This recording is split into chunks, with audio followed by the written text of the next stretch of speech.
Bienvenidos a Space Tours, una agencia de viajes muy atípica porque aquí lo que vamos a hacer es descubrir algunos de los lugares más increíbles del sistema solar y vamos a intentar en la medida de lo posible que nos sintamos como un turista del espacio, a pesar de que todavía no tenemos la capacidad de viajar a otros lugares del sistema solar con esa facilidad. En este programa lo que vamos a hacer es viajar al objeto más cercano que tenemos a la Tierra, al único satélite natural de nuestro planeta, a la Luna. Provisiones cargadas y combustible a tope. Empieza la cuenta atrás. 5, 4, 3, 2, 1. Despegamos. All engine running. That's one small step for man, one giant leap for mankind. Si nos habéis acompañado en el viaje a Marte, en ese primer programa de El Turista del Espacio, es posible que ya conozcáis a Norma. Es mi compañera de viaje y va a estar con nosotros en esos viajes que vamos a hacer a otros lugares del sistema solar. Así que, Norma, ¿te atreves a darnos algunos detalles de la Luna? Claro, esta vez me he empollado bien la guía y me lo sé de carrerilla. La Luna es el quinto satélite más grande del sistema solar, con un diámetro de 3.476 kilómetros. Está a 384.000 kilómetros de la Tierra y es el único lugar donde se ha llegado con una misión tripulada. Así que, aunque hace mucho tiempo que nadie pisa la Luna, seguro que podemos llegar sin problemas. No está nada mal, Norma, veo que te lo has estudiado. Y sí, la Luna está a algo más de 384.000 kilómetros de media. Y como tenemos la experiencia del programa Apolo, sabemos que se pueden llevar a cabo misiones tripuladas, así que eso lo que quiere decir es que cuando llegue el momento, los turistas espaciales también podrán viajar a nuestro satélite. Y además es que hay que recordar, al ser el único satélite natural de la Tierra, es el objeto también más cercano al margen de nuestro planeta. Houston, Tranquility Base here. The Eagle has landed. Y desde la superficie de la Tierra hemos visto la Luna en incontables ocasiones y sabemos que solo podemos ver un hemisferio, pero quizá el motivo no esté del todo claro, qué es lo que provoca que siempre veamos la misma cara de la Luna desde la Tierra. En realidad es muy sencillo, porque es algo que en astronomía se conoce como rotación síncrona, y lo que quiere decir es que un objeto tarda tanto tiempo en rotar sobre su eje como en orbitar alrededor del objeto en torno al que se encuentre. En este caso, la Luna tarda tanto tiempo en girar sobre sí misma como en dar una vuelta alrededor de la Tierra, de manera que siempre vemos el mismo hemisferio desde la superficie del planeta. Sin embargo, la Luna está girando sobre sí misma y por tanto toda la superficie de la Luna experimenta el día y la noche. Y no solo eso, como a veces la Luna está por detrás del planeta desde la perspectiva del Sol y a veces por delante, según en qué punto de su órbita se encuentre alrededor de la Tierra, nos encontramos también con diferentes fases lunares. Tenemos la fase de luna nueva, que es cuando está por delante de la Tierra y por tanto el hemisferio iluminado es la cara oculta de la Luna, es la que no podemos ver desde el planeta. Tenemos las fases de cuarto creciente y cuarto menguante, que se producen cuando la cara que vemos está solo parcialmente iluminada, y tenemos por supuesto la fase de luna llena, que es cuando vemos el hemisferio que podemos ver desde la Tierra completamente iluminado. Si pensamos en lo que está sucediendo en la superficie de la Luna en esos momentos, en realidad estamos viendo la noche en la fase de luna nueva, cuando no podemos ver la Luna desde la Tierra, el amanecer y el atardecer en las fases de cuarto creciente y cuarto menguante, y el mediodía en la fase de luna llena. Es cuando las sombras en la superficie de la Luna son más cortas. La única diferencia con la Tierra es que un día en la Tierra dura 24 horas, en la Luna aproximadamente unos 29 días. Y a pesar de que la Luna es el único objeto que ha visitado por ahora el ser humano, lo cierto es que, claro, se podría pensar, la vemos constantemente en el cielo, debe de estar muy bien entendida, se debe de conocer muy bien nuestro satélite, y en realidad no tanto como sería deseable, porque, por ejemplo, no está muy claro cuál es el origen de la Luna. La idea más aceptada es algo que se conoce como la teoría del gran impacto, y esa teoría lo que dice es que hace unos 4.500 millones de años, es decir, en la infancia del sistema solar, cuando los planetas todavía se estaban formando, la Tierra sufrió un impacto contra un objeto bastante grande, de un tamaño similar al que tiene Marte en la actualidad, al que se le llama Theia o Theia, y que esa colisión fue la que provocó que se formase un satélite alrededor del planeta a partir de los restos de aquella colisión. Se ha escrito mucho al respecto, de hecho se ha analizado cómo fue aquella colisión, cómo tuvo que suceder, y se ha llegado a comentar que fue una colisión de canto, pero que si hubiese sido frontal, si hubiese chocado de lleno con la Tierra, seguramente tanto la Tierra como Theia se hubiesen desintegrado por completo. Es decir, también parece que hubo algo de factor suerte, pero muy importante, porque lo vamos a ver ahora. La Luna tiene un papel muy importante en la Tierra, por ejemplo, estabiliza su eje, y eso desde hace mucho tiempo se está planteando que seguramente sea un factor que hace que nuestro planeta pueda tener vida, porque tiene condiciones más estables a lo largo del tiempo, y es posible incluso a la hora de pensar en encontrar vida más allá del sistema solar, que ese sea un requisito, que los planetas que puedan tener vida necesiten tener un satélite como la Luna que sea bastante grande en comparación al planeta en torno al que orbiten y que puedan tener ese mismo efecto estabilizador. ¿Es verdad que la Luna se aleja cada año de la Tierra? Lo he visto en un documental y no quiero que desaparezca. Pues sí que es verdad, Norma. La Luna se aleja cada año unos 3,8 centímetros de la Tierra y en realidad es algo que viene sucediendo desde que se formó. Claro, aquí podemos pensar que llegará un momento, por tanto, en el que la Luna estará tan lejos de la Tierra que terminará escapando de su órbita y terminará orbitando alrededor del Sol. Y en realidad no, por dos motivos. Por un lado, porque mucho antes de que la Luna pudiese llegar a esa distancia, el Sol habrá terminado su vida, su fase de secuencia principal, que es en la que se encuentra ahora. Dentro de unos 5.000 millones de años es cuando terminará, y la Luna necesitará muchísimo más tiempo para poder alejarse. Además, hay que tener en cuenta también que a medida que la Luna se va alejando de la Tierra, esa interacción entre el planeta y el satélite va perdiendo intensidad. ¿Eso qué quiere decir? Que llegará un momento en el que estarán en equilibrio, porque lo que sucede no es solo que la Luna se aleje de la Tierra, en realidad lo que quiere decir es que la órbita de la Luna se va haciendo más grande, pero además también la velocidad a la que la Tierra rota sobre sí misma va frenando. ¿Esto qué quiere decir? Que hace millones de años un día en la Tierra duraba 23 horas y dentro de millones de años durará 25 horas, porque cada vez la Tierra va rotando más lentamente. Si no tuviésemos que pensar en que en unos 5.000 millones de años el Sol morirá y en realidad es posible que en su expansión como gigante roja, poco antes de que llegue ese momento, puede que destruya la Tierra, si pudiésemos pensar en la evolución de la Tierra y la Luna en una escala de tiempo arbitrariamente grande, lo que terminaría sucediendo en miles de millones de años, mucho después de que muera el Sol, es que la Tierra y la Luna tardarían tanto tiempo en rotar sobre sí mismas como la Luna en orbitar alrededor de la Tierra.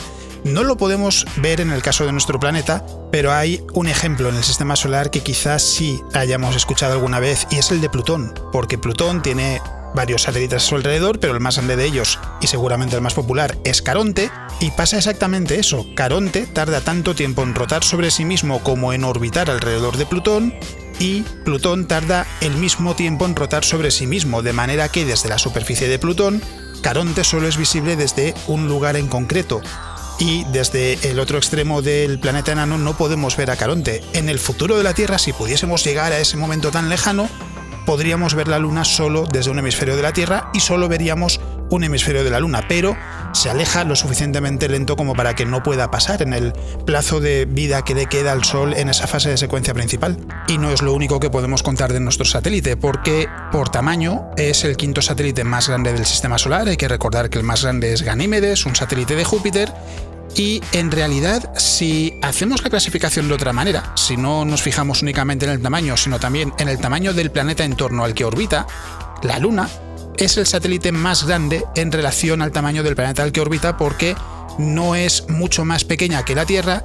Ganímedes es más grande que la Luna, pero es muchísimo más pequeño que Júpiter. Y ya hemos mencionado que el hecho de que esto sea así, de que sea un satélite grande en comparación al planeta en torno al que orbita, tiene efectos que se cree que son positivos en la Tierra, porque por ejemplo lo que hace es limitar cuánto puede variar la inclinación del eje de la Tierra. ¿Eso qué quiere decir? Que en una escala de tiempo grande, las variaciones en las condiciones en la Tierra no van a ser demasiado grandes, y eso es lo que permite, entre otros factores, que nuestro planeta pueda tener condiciones habitables y que la vida haya aparecido. Y si nos fijamos en lo que es la Luna en sí, ya sabemos que en esa cara visible podemos ver regiones oscuras y regiones claras. Las regiones claras suelen recibir la denominación de tierras altas y esas regiones oscuras se llaman mares, y por extraño que pueda parecer, el nombre realmente hace referencia a mares, porque los primeros astrónomos pensaban que de verdad eran mares en la superficie del satélite. Y ya sabemos que en realidad no es el caso. La Luna de hecho no tiene atmósfera, no tiene agua en estado líquido, sí tiene hielo. Hay cráteres que tienen sombra permanente, que son tan profundos que el Sol nunca llega a iluminar algunas partes de esos cráteres, y hay hielo de forma permanente en el satélite. Y estos mares se originaron a partir de antiguos impactos de asteroides hace miles de millones de años que exponían lava en la superficie del satélite, y esa lava se enfriaba rápidamente y se convertía en basaltos. Un basalto no deja de ser eso, una roca ígnea que se forma a partir del enfriamiento rápido de lava. Y estamos hablando de hace miles de millones de años. La Luna, después de su formación, tuvo actividad volcánica, había erupciones, y de ahí que se pudiesen formar esos mares tanto por esas erupciones como por los impactos de asteroides. Hay que tener también presente una curiosidad que en realidad podemos decir que lleva por la calle de la amargura a más de un investigador, y es que la mayor parte de los mares que hay en la Luna, a pesar de que solo cubren el 16% de la superficie del satélite, están en la cara visible, en la cara que podemos ver desde la Tierra, y no está muy claro el por qué. En la cara oculta de la Luna hay mares, pero son muy poquitos y son muy pequeños, y no está del todo claro qué es lo que provoca que la mayor cantidad de mares que podemos ver en la Luna estén en la cara visible y no que estén distribuidos de una forma mucho más similar. Y algo que también llama mucho la atención de nuestro satélite es la cantidad de cráteres que podemos observar. Se calcula que aproximadamente la Luna tiene unos 300.000 cráteres con un diámetro superior a 1 kilómetro solo en la cara que podemos observar, solo en la cara visible. Y algunos de ellos reciben el nombre de estudiosos, de científicos, de artistas y exploradores. El hecho de que la Luna no tenga una atmósfera, además, en este sentido, es algo positivo. No hay atmósfera, no hay fenómenos meteorológicos, no hay procesos geológicos que puedan alterar su superficie, y eso lo que quiere decir es que estos cráteres, sin importar cuándo se hayan formado, están bastante bien conservados. Es algo que no sucede en la Tierra. La superficie de la Tierra, por los fenómenos meteorológicos, por los procesos geológicos del planeta, se va renovando constantemente, así que los cráteres que se formaron hace miles de millones de años ya no existen, no queda constancia de esos cráteres en la superficie de la Tierra porque se ha renovado por completo. En la Luna sí. ¿Eso qué quiere decir? Nuestro satélite también es muy interesante, no solo porque podamos pensar en ir allí, en visitarlo, ya sea como investigadores, como astronautas o como turistas en algún momento en el futuro, sino también porque es una puerta a entender el pasado tanto de la Tierra como de la Luna, y en algunos casos también a entender cómo fue el inicio, esa infancia del sistema solar, cuando la Tierra y la Luna estaban dando sus primeros pasos en un lugar que era mucho más ajetreado que en la actualidad, porque, por ejemplo, eran muy comunes los impactos de asteroides.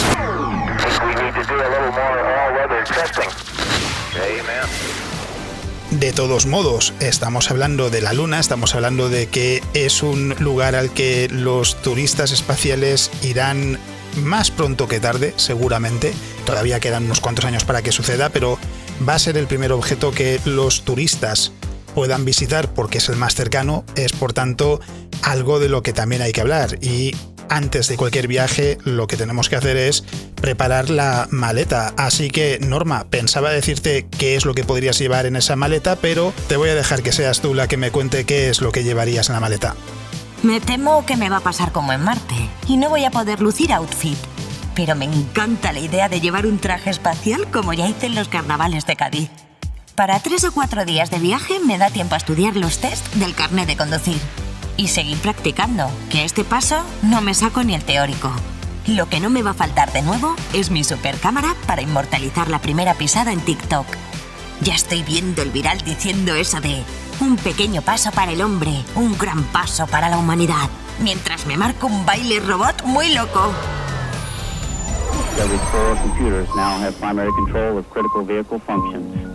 A ver, Norma, si lo que quieres es convertirte en influencer, no es una mala idea. También te puedes llevar un frasco y llenarlo de polvo de la Luna. Así puedes presumir de tener tu propia muestra de material del satélite. Y podrás presumir de que no es como el polvo que podemos encontrar en la Tierra, porque la superficie de la Luna está cubierta de algo que se llama regolito, que es el producto de miles de millones de años de colisiones de asteroides y cometas con la superficie del satélite, y ese polvo es muy fino.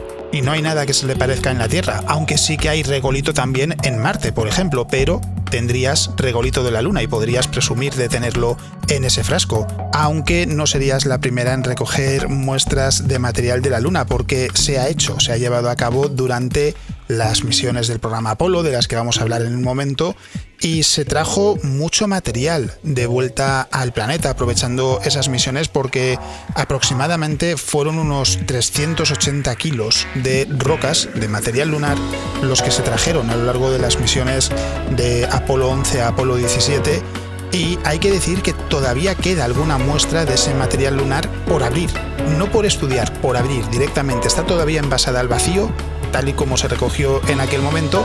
Son ya muestras de 1972, de la última misión de Apolo 17, pero que permanecen intactas porque ya en aquella época se tenía claro que con mejor tecnología se podrían hacer cosas, obtener información que no era posible en aquel momento, y se ha intentado preservar algunas de esas muestras intactas para que cuando llegase ese momento, ahora ya en 2020 por ejemplo, se pudiesen abrir intactas y obtener más información, estudiarlas de una manera diferente a lo que se ha ido haciendo con otras muestras a lo largo del tiempo. Y aquí sí que podemos empezar a pensar en ese viaje a la Luna, en esos 3-4 días de viaje, que es más o menos lo que tardaban los astronautas del programa Apolo en llegar a la superficie del satélite, y del hecho de que en la superficie de la Luna, si estamos en la cara visible, que es a donde irían esas misiones porque así habría una conexión constante con la Tierra, veremos la Tierra en el cielo de la Luna. ¿Cómo de grande?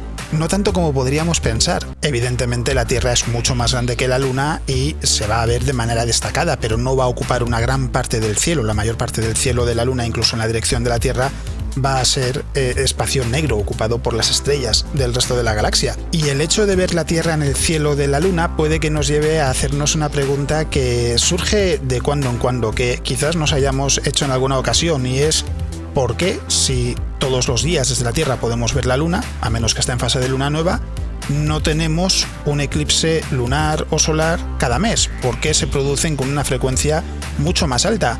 Y tiene que ver con el hecho de que la órbita de la Luna alrededor de la Tierra no está perfectamente alineada con el plano orbital de la Tierra. El plano orbital es ese plano imaginario en el que todos los planetas se mueven alrededor del Sol. ¿Esto qué provoca? Que a veces la Luna, al pasar por delante de la Tierra, se encuentre por encima o por debajo del planeta, según en qué punto de su órbita se encuentre, porque como esa órbita está inclinada respecto al ecuador de la Tierra y no está alineada con el plano orbital, a veces va a estar por encima del plano orbital de la Tierra, no va a estar perfectamente alineada con el ecuador del planeta, por ejemplo, y a veces va a estar por debajo. Y de hecho, esos dos puntos reciben un nombre, son el nodo ascendente y el nodo descendente. Lo que indican es el nodo ascendente, que la Luna pasa a estar por encima del plano, y el nodo descendente, que la Luna pasa a estar por debajo. Y los eclipses solo se pueden producir cuando la Luna está en fase de luna nueva, es decir, está por delante de la Tierra respecto al Sol, y además en el nodo ascendente o el nodo descendente, porque es ese lugar donde sí que se alinea con la Tierra y su sombra produce un eclipse en la superficie del planeta. Lo mismo se aplica en el caso de los eclipses lunares. Desde la perspectiva de la Luna, la Tierra no siempre está justo por delante del Sol, a veces está por encima o por debajo, y por eso no todos los meses tenemos un eclipse lunar. Es decir, todo se debe al hecho de que la órbita de la Luna está ligeramente inclinada respecto al plano de la órbita en la que se mueve la Tierra. Alex, hace tiempo leí en un libro que decía que Neil Armstrong y Buzz Aldrin aterrizaron en el Mar de la Tranquilidad con el Apolo 11. Supongo que ahí seguirá aireándose la famosa bandera que plantaron antes de volver a la Tierra, ¿no?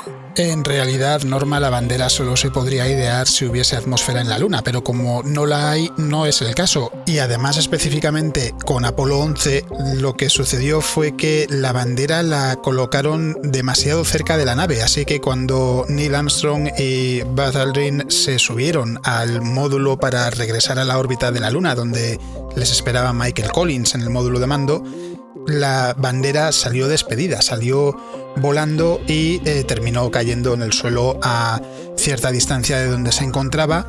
Así que la bandera no está plantada en la superficie de la Luna, y no solo eso, hay que tener en cuenta también que con el paso del tiempo y la exposición a la radiación en la superficie de la Luna, tanto esa bandera como el resto de las que se llevaron hasta allí están desgastadas, están descoloridas. Hasta qué punto están desgastadas es algo que varía en función de a quién le preguntemos. Cada uno tiene una estimación diferente. Hay quien considera que seguramente no se habrán desgastado demasiado, hay quien considera que sí. En fin, es algo que no está claro hasta qué punto llega ese desgaste, pero sí están todos de acuerdo en que están descoloridas, son blancas hoy en día, no tienen colores, y seguramente en mayor o menor medida estén dañadas. Así que eso lo que quiere decir es que cuando vuelvan los seres humanos a la Luna, los turistas, si visitan los lugares de aterrizaje de Apolo, que serán una atracción turística seguramente, se podrían llevar las banderas. Eso sí, buena suerte intentando convencer a alguien a quien intenten venderle ese trozo de tela, que ese trozo de tela blanco, viejo, desgastado, era una bandera en la Luna. Space Shuttle Discovery still on its way to orbit after a successful ascent up through main engine cutoff. Y en realidad el programa Apolo es una excusa perfecta para comenzar a hablar de eso, qué lugares interesantes podríamos visitar en la Luna. Por supuesto, allá donde aterrizó cada una de las misiones del programa Apolo, porque Apolo 11 aterrizó en el Mar de la Tranquilidad, Apolo 12 lo hizo en el Océano de las Tormentas, que es también otra de esas regiones oscuras que podemos ver en la cara visible de la Luna. Apolo 13, hay que recordar, no llegó a aterrizar en la Luna porque sufrieron una avería de camino al satélite, así que tuvieron que orbitar alrededor de la Luna y regresar a la Tierra rápidamente, y llegaron todos sanos y salvos. En el caso de Apolo 14, el aterrizaje se produjo en las tierras altas de Fra Mauro, es decir, no en una de esas regiones oscuras, sino en una de las regiones claras que podemos ver en la cara visible de la Luna. En el caso de Apolo 15 fue en una región conocida como Hadley Apeninos, cerca de los montes Apeninos.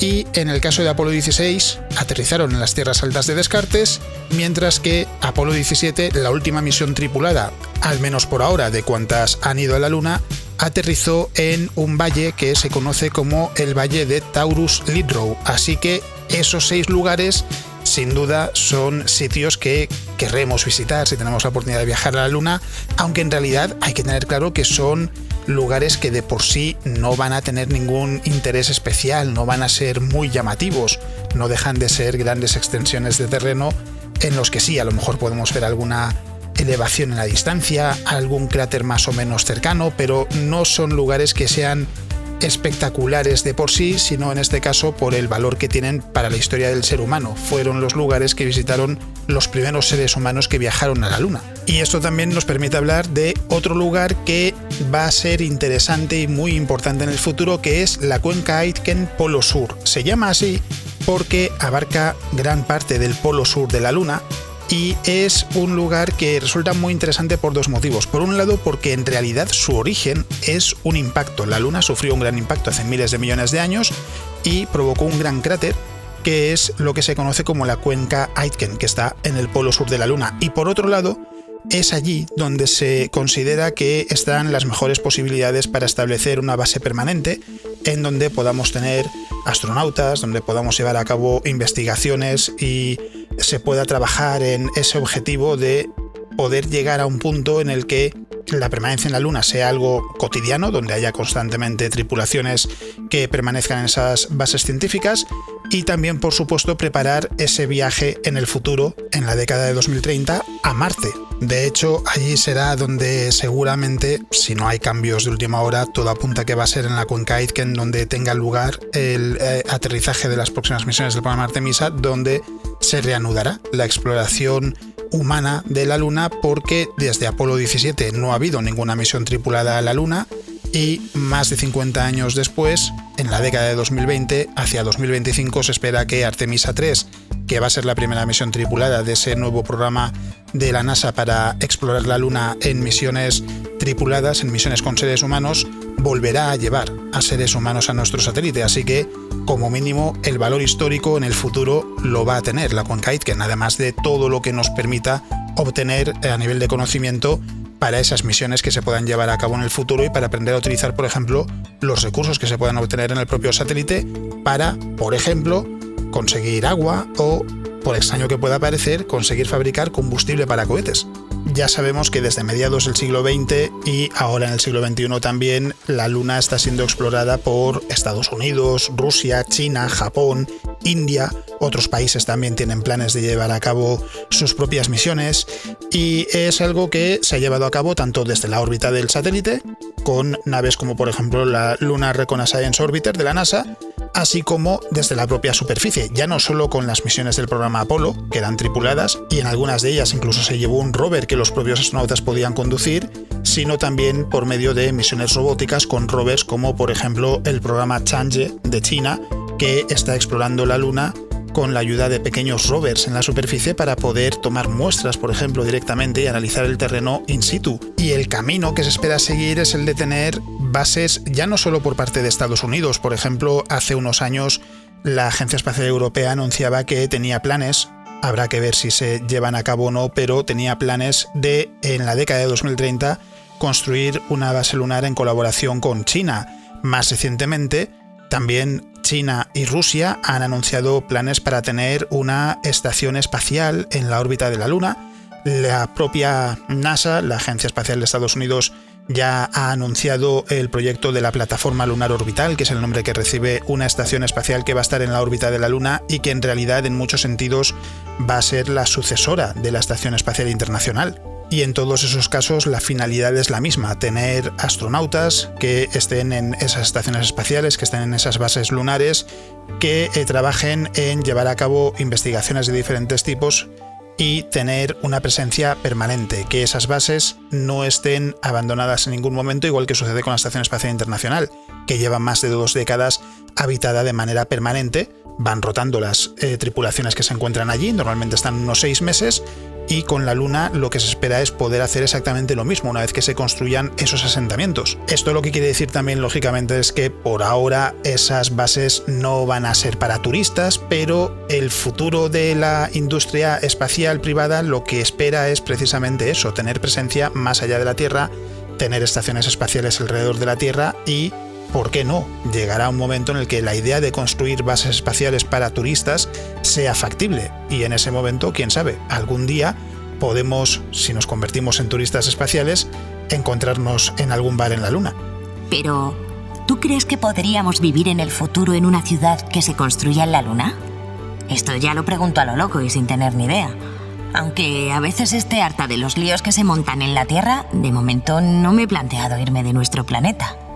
Pues en realidad lo cierto es que ahora mismo estamos lejos de poder pensar en construir ciudades en la Luna porque tecnológicamente es algo que exige un paso adelante, exige tener una capacidad mayor que la que tenemos en la actualidad, pero sí es una evolución natural, es decir, más allá de esas bases lunares, una vez que haya pasado el suficiente tiempo, que nuestra tecnología haya mejorado lo suficiente, pensar en construir asentamientos lunares más grandes, no tienen por qué ser ciudades literalmente, pero donde viva población, vamos a decir, civil, es decir, gente normal y corriente, es algo que parece natural y hasta cierto punto parece inevitable.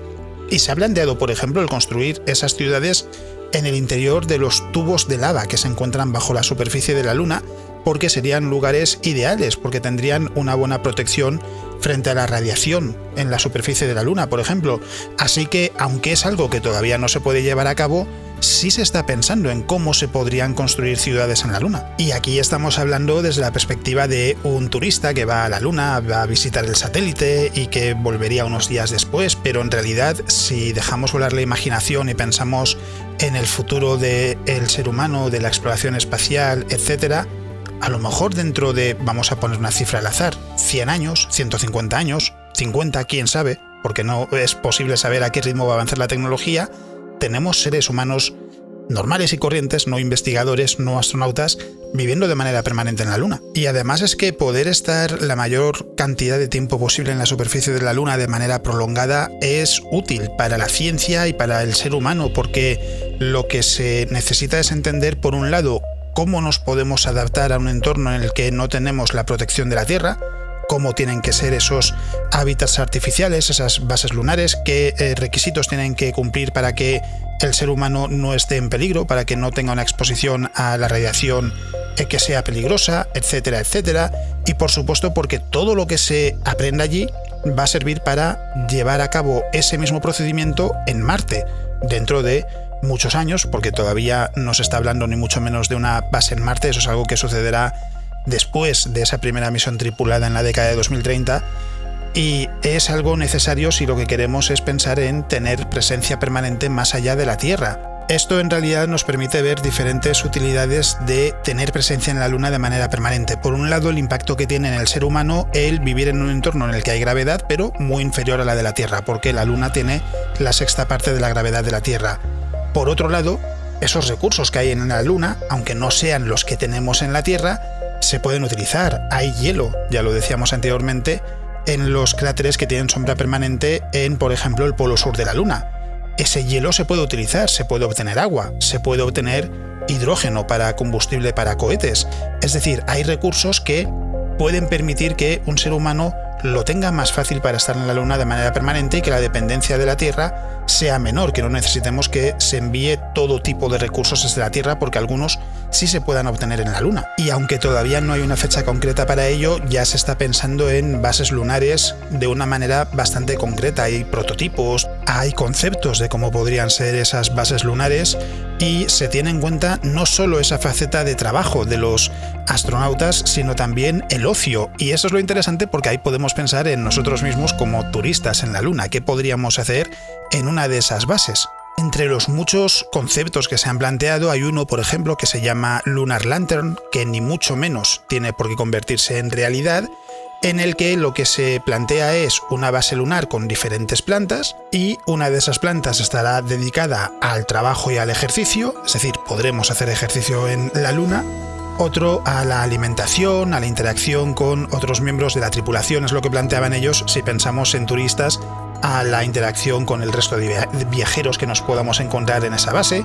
Y el último nivel, un lugar de descanso y de espacio privado, es decir, donde estarían las habitaciones y donde estaría nuestra pequeña zona privada para lo que necesitemos para comunicarnos con nuestra familia, etc. Y teniendo en cuenta las condiciones de en dónde se encuentra esa base, porque se utilizaría la propia iluminación que recibe la Luna para iluminar el interior de la base y además replicar los ciclos que podemos observar en la Tierra. Es decir, el día en el interior de esa base sí tendría 24 horas de duración, simularía la duración de un día en la Tierra, porque es a lo que estamos acostumbrados y nos resultaría mucho más cómodo que la duración de un día en la Luna, que es mucho más largo. Además de tener protecciones para, por ejemplo, el impacto de micrometeoritos que chocan a menudo con la superficie de la Luna, para protegernos de la radiación e incluso para protegernos del regolito lunar, porque ese regolito es un problema a la hora de pensar en estructuras, porque ese polvo lunar está cargado estáticamente, eso es un problema, y además en el caso de plataformas de aterrizaje